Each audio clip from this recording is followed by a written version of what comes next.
Tremonti, attrezzature e materiale per saldatura professionale a Montebelluna.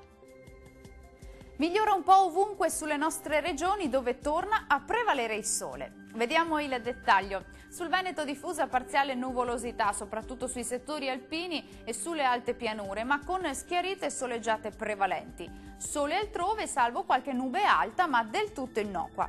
Diamo uno sguardo alle temperature, le massime saranno comprese tra i 19 e i 23 gradi, i valori minimi tra 11 e 14 gradi circa.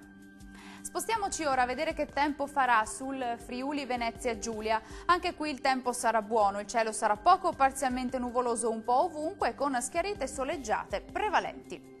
Temperature massime che risultano essere in leggero aumento, comprese tra 20 e 22 gradi, minime più o meno stazionarie sui 10-15 gradi circa. Raggiungiamo infine il Trentino Alto Adige, anche qui ampio soleggiamento. Va evidenziata tuttavia qualche nebbia o foschia mattutina sui settori nord-orientali del Trentino. Temperature massime intorno ai 21-22 gradi, minime sui 9-10 gradi circa. Il mare sarà generalmente poco mosso, i venti moderati da nord-est. Dal meteo di Antenna 3 per ora è tutto, grazie per l'attenzione e arrivederci al prossimo aggiornamento.